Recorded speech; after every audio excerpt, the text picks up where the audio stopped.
There's a common image of free will that gets almost everything wrong. It imagines consciousness as a kind of force, mind over matter, your will imposing itself on the physical world, overriding the laws of nature through sheer mental power. No wonder scientists are skeptical. That picture doesn't survive contact with physics. But what if consciousness doesn't override anything? What if its role is more subtle, more elegant, and more plausible than brute mental force? The Unfinishable Map proposes that consciousness is a selector, not a generator. The brain does the heavy computational work. It represents possibilities, simulates consequences, prepares action plans, evaluates options against your goals and values. All of this is neural computation, electrochemical processes operating according to physical laws. Consciousness doesn't build these options. It receives them. And then it determines which one becomes actual. Think of a company. The research teams, the engineers, the analysts. They generate proposals, model outcomes, prepare detailed plans. The CEO doesn't do that work, but the CEO decides which proposal gets the green light. That decision point is where the organization's direction is actually set.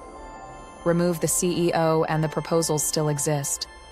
But which one becomes reality? That's undetermined. This follows from two principles the map takes seriously. First, consciousness's influence on the physical world must be minimal, as small as possible while still being real.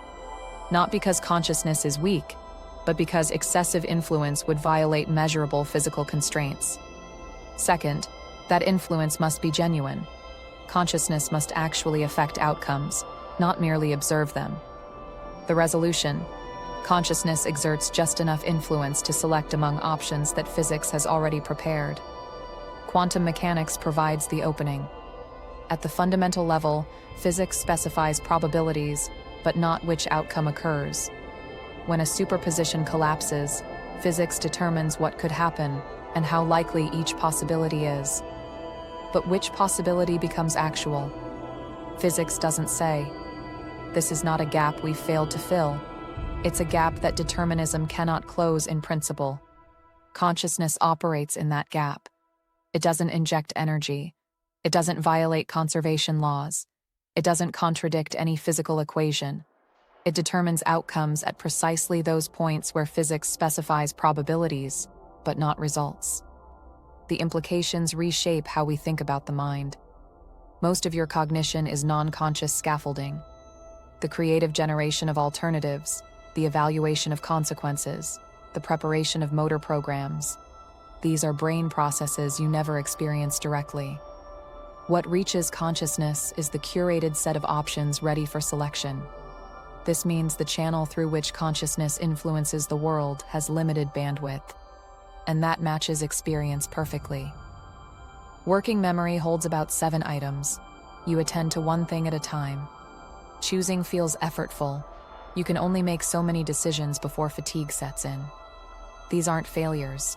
They're features of a narrow selection channel operating on a much broader computational substrate.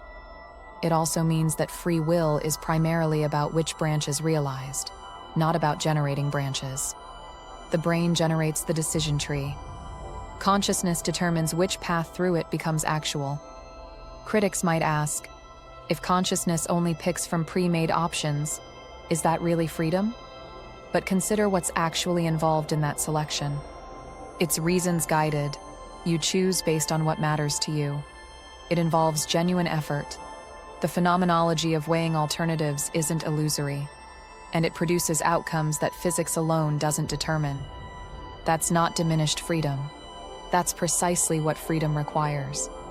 The alternative is far more troubling. If consciousness is just the brain observing its own computations, if your sense of choosing is merely what it feels like to be a complex deterministic system, then no belief you hold is rationally justified, including that one. The very capacity to reason about whether free will exists requires that your conclusions are shaped by logic, not just by the prior states of your neurons. Consciousness as selector rescues both freedom and reason, not through mysterious forces, but through a precise, minimal intervention at the one point where physics leaves room for something other than physics to matter.